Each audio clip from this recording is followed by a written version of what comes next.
March 2020. This was when everybody's life changed in more ways than one. With the closure of public settings, mask mandates, people working remotely from home, the world was in a state of quarantine. Our way of life was basically flipped upside down.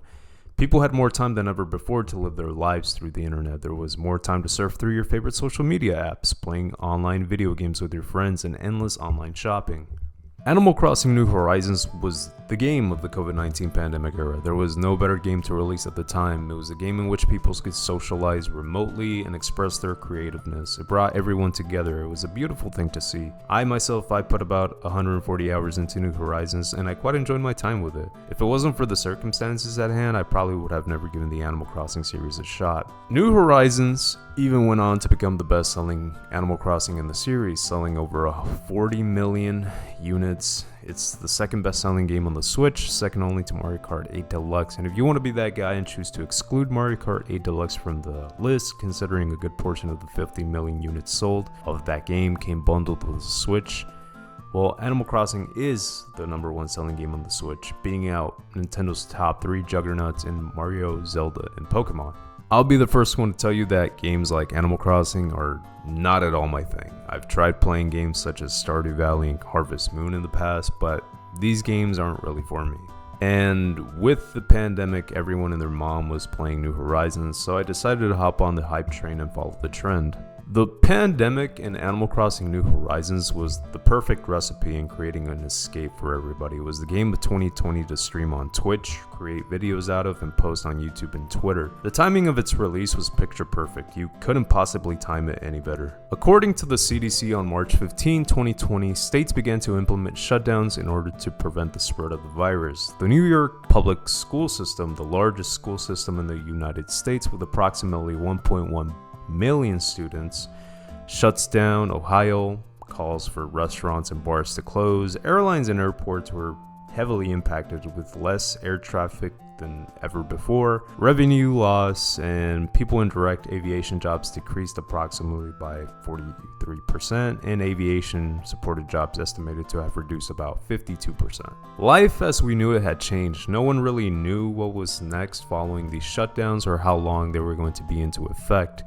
Unless it was for essential needs, everyone was encouraged to stay indoors. You couldn't do or go anywhere without a face mask, and even when businesses were slowly reopening, a vaccine and a COVID vaccine card was required. In the previous console generation, digital copies of games were already well established. The 8th generation of consoles polished up the blueprints that the 7th generation of consoles developed with their online stores for digital gaming. No longer do you need to go to your local Walmart or GameStop to buy a physical game. You could complete a transaction from the comfort of your own home. And of course, the experience of purchasing digital games has only gotten better with the current generation of consoles with the Switch, PlayStation 5, and Xbox Series X. I'm someone who prefers to buy physical copies of games, call it old-fashioned or whatever you want, but it makes me feel as if I 100% own the product I am buying compared to digital. But of course, with everything being closed at the time of New Horizons release, I bought it off of the Nintendo eShop. I didn't really know what I was getting myself into with New Horizons. I thought maybe I was going to play it for 10, maybe 20 hours tops, then drop the game, but no, I was hooked. Unfortunately, I don't have my original save file. I know at one point I wanted to reset and start over, but it was at a time when all the hype had died down. My island was never anything grandiose, and that's the thing about games like this. Not to say you can't play these types of games if you're not a creative person, but the experience is definitely enhanced if you have a creative vision, and that's something I don't have. I mean, just looking at some of these islands that people would post and share online, just look at how amazing some of these just look at them. This game really brought the world together. A lot of people claim there was world peace when Pokemon Go released back in 2016, but this is one of those other moments for me. It seemed like the entire world was playing this game. This was an everyday social gathering for a lot of people. Being able to visit someone's island and just hanging out was the thing to do. Though I will say this, while that was cool and all, in retrospect, there really wasn't much to it. You could run around with your friends, maybe share items, visit their local store and buy items that you don't have on your island. that you were maybe looking for, or steal their fruits and vegetables and other resources. That was really it. Correct me if I'm wrong, but I don't remember anything else you could do other than that. But anyway, playing this game without friends is still fine. That's how I played the majority of the time, by myself, because even without actual friends, you could get to learn about the villagers inhabiting your island, of which there are over 413 to be exact, as of version 2.0. There are a variety of animals and designs, each with their own quirks and personality traits. There are cute ones, ugly ones, annoying ones, cool ones. There are plenty of characters here for you to choose from to live on your island that you will like. However, and unfortunately, you can only have 10 at a time. I don't remember how it is that you kick a villager off your island. Nintendo made it more complicated than it needed to be. I remember watching videos and reading online about how you had to be mean to your villagers and then you get the option to kick them out.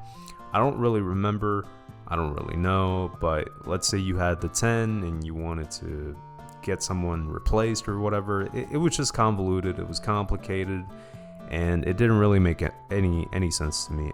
I remember the tarantula exploit was the best method when the game released to acquire bells. I spent a good amount of time performing this and taking advantage of it before Nintendo decided to patch it. There was also that thing where people got really defensive and mad about other people for time traveling. I never really understood why there was so much hate toward that. I mean, I get it. I can see it being considered as cheating, and there was some advantages when doing that, but Nintendo, to my understanding, never frowned upon that or gave any penalties to players who did that.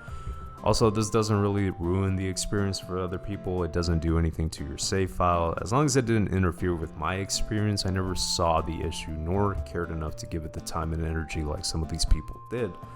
The last thing I vividly remember about this game was the museum update, which I don't remember if it was an update. I'm pretty sure it was, but I really enjoyed my time with this.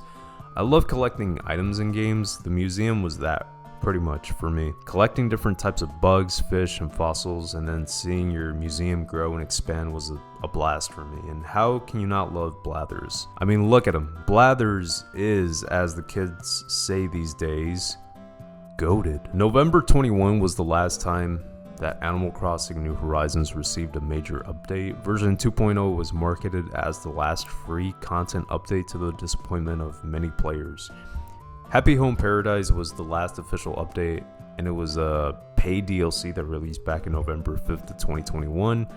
According to Nukipedia, it's such an odd word to say, the last few updates that it got after that were simply fixes related to DLC and performance. I don't know what the player base for New Horizons looks like nowadays, but I can only predict that the number of players has declined given that Nintendo stopped supporting the game with new content and COVID pretty much being a thing of the past.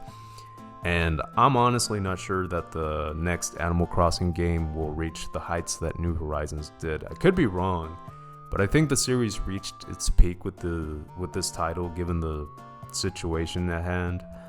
Animal Crossing New Horizons and the pandemic were just the perfect combination for its time, and it's something I do not believe will ever be duplicated again.